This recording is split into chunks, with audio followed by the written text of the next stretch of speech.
नमस्कार, आप देख रहे हैं लोकायुक्त न्यूज और मैं हूं आपके साथ ज्योति कनौजिया। ये रुक करते हैं खबर की ओर।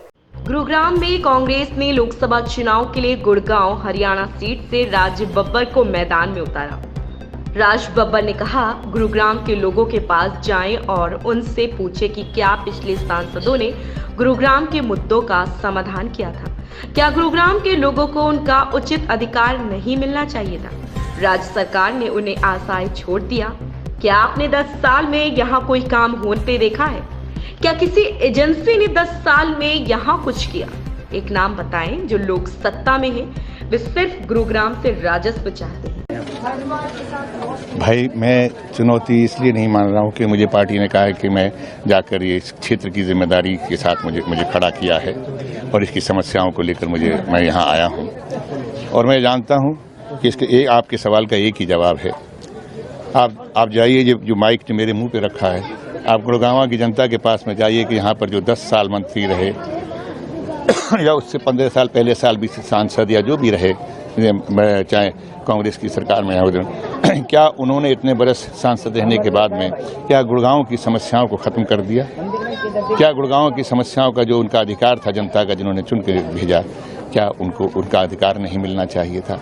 मैं व्यक्ति बहुत अच्छे हैं, मेरे मित्र रहे हैं, मैं उनके बारे में कुछ नहीं कहूँगा, लेकिन मैं ये ज़रूर कहना चाहूँगा कि प्रदेश की सरकार ने उनको कहीं का नहीं छोड़ा। अब हमारी प्रदेश की सरकार आ रही है और जब हम यहाँ से सांसद बन के जाएंगे तो दावा के साथ कहता हूँ कि जो 65% रेवेन्यू हरियाणा को देती है, जिसका 5,000 करोड़ रुपए का जिसका निगम का बजट है, और 10 साल से मुझे बता दीजिएगा कि यहाँ पर कोई भी ऐसे GMDA की जो संस्था है, निगम है, यहाँ पे म्युनिसिपल कॉरपोरेशन है, यहाँ पे हुडा है, यहाँ पे क्या 10 साल से आपने यहाँ कोई काम चलते हुए देखा है?